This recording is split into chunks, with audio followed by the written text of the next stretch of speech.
What's up guys, it's Drac, and today we're going to be reviewing these. These are some of the newest rival accessories. Now, I'm trying to figure out, just looking at this package, who's making and manufacturing these, and it appears that they have lost the Perpetual Playgroup affiliation, and now Jazzwares is putting them together. Now, I actually like Jazzwares as a company, so I'm really hoping that these are going to be a much needed improvement to the Nerf tie-in tactical gear market.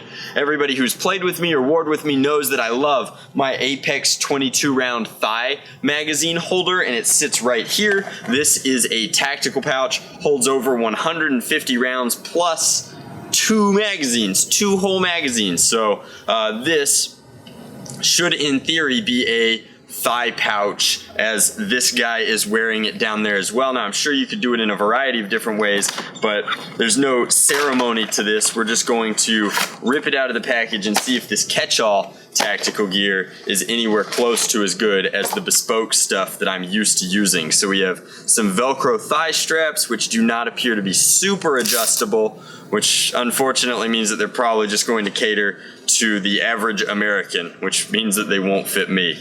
We have a belt loop up here, or it'll clip into a belt loop, also held in with Velcro. Now the fact that all of this is Velcro, but not industrial strength Velcro, gives me a little bit of pause. So I think that this is wide enough that I should be able to loop it over my belt.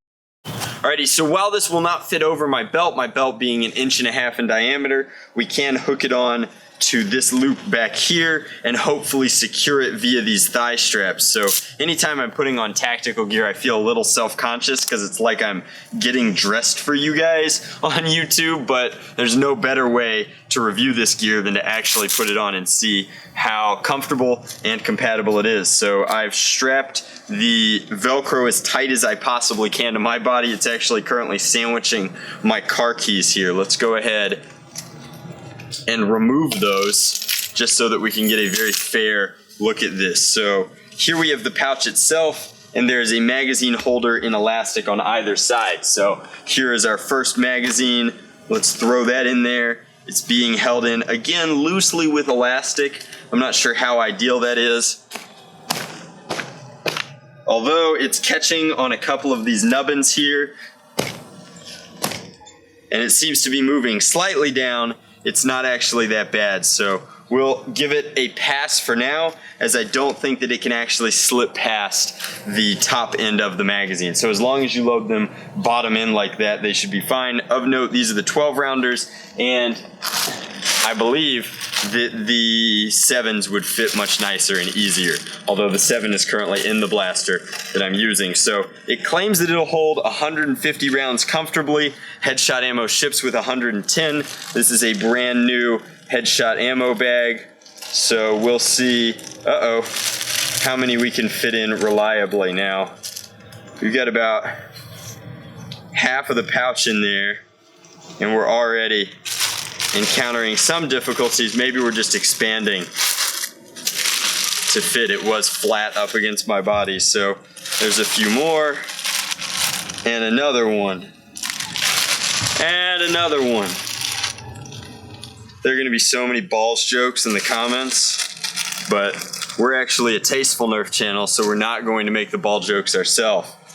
That's not true. We've made them in the past, but we're gonna try and restrain ourselves. And then this has a little drawstring here to cinch those in. So I actually don't think that it'll hold 150, but nuance aside, it's definitely holding these 110 relatively well. Then you pull that and you have access to them. Interestingly enough, you could top off your magazines from the pouch itself, which we'll demonstrate in just a moment. Let's go ahead and throw this one in over here.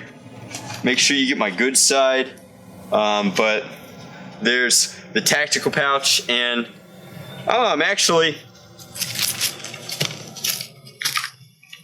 not like thrilled with it. The cinch is definitely necessary for most applications, but considering how inexpensive it is and that you can buy it off the shelf, not bad. Not a bad piece of tactical gear, and it sits where I want it to. Like, it's definitely designed with thigh rigs in mind, and that is ideal for my purposes. Now, I have an incredibly nice bandolier from the rival league, so I doubt that this will be nearly as nice in comparison, but this is the tactical strap according to Hasbro. I don't know why it's been designed this way.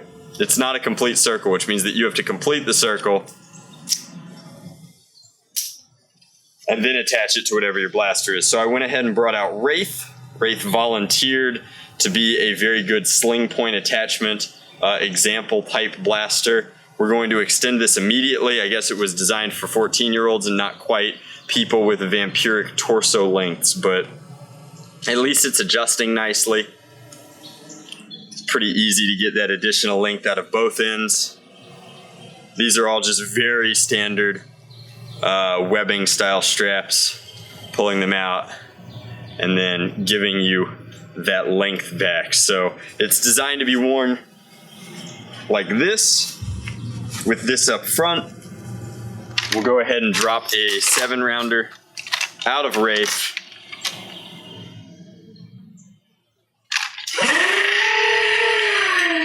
So that we can try out the singular holder. Again, similar elastic, although I would never use this pouch for this purpose because this is clearly very loose, you can tell, and it's already falling out. So that is a no-go. I do not recommend this strap.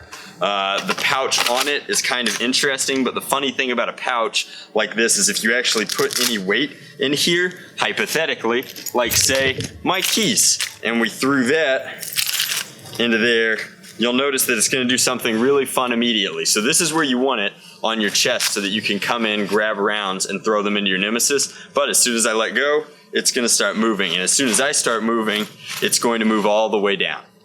So it's down there at the bottom of the sling with your blaster knocking around. Now, keys are admittedly heavier than rival rounds, but no matter how many rival rounds you put in there, that's going to happen over time. All I did was dramatize it. However, as far as actually utilizing this as a bandolier goes, I guess in a world without the old school super cool in-strike bandolier, this might even be acceptable. So hilariously, I have a headshot carabiner here, which is nicer than the plastic ones that come with this, incidentally, and I can use that to demonstrate that this is an okay bandolier. It's holding relatively nicely, so at this point we can kind of walk through our little obstacle course and test out both of these things on purpose. So we've got one target over here that we can shoot at with Wraith.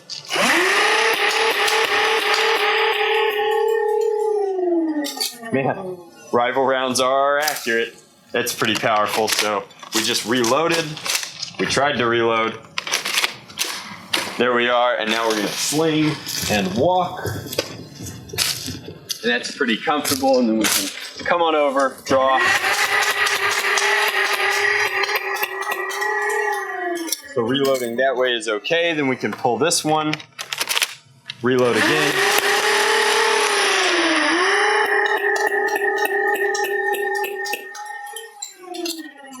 And now if we wanted to, I just dropped that one. I really don't want to, like, whatever. We'll run through all of them. So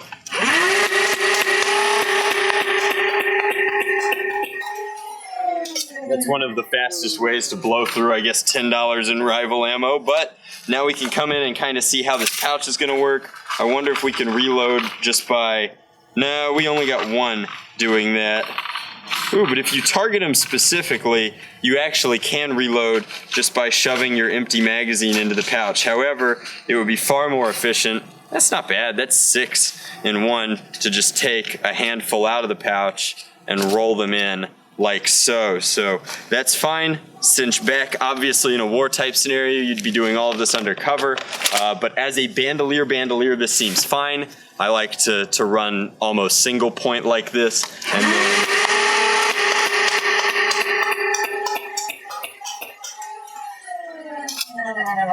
overall, this is not a bad platform. I think that the thigh pouch is a real winner here, and honestly, you can get a much cheaper bandolier on Amazon because this pouch here is just completely worthless. Like, it currently has nothing in it, and it's still just down here doing nothing, getting in the way. I'm gonna remove this entirely, which at the point that you've removed this, I think there's realistically nothing on here in terms of padding or I mean, all you're paying for at that point is the Nerf rival logo, and that's just not worth it. I highly recommend getting a nice bandolier or an actual like hunting strap at that point, because you're paying the same money and just getting an overall better product, not paying for the toy logo. This is hot garbage. This actually quite nice. I will use this in SE&C Wars, but the strap itself there are alternatives for. So I'm going to link to this on Amazon down below so that you can pick up a tactical pouch of your very own if you like the idea of reloading in such a fashion and carrying your rounds on your thigh. I have never been a big fan of chest rigs, so for me, that's actually a pretty cool option. But other than that, I will link to a actual proper strap if you want to buy one that's a good price. Those will both be referral links, so by purchasing those down in the description box below, you actually support the channel. And as always, guys, I hope you enjoyed this tactical review from somebody who actually nerfs tactically. And much love and Nerf on and Drac out.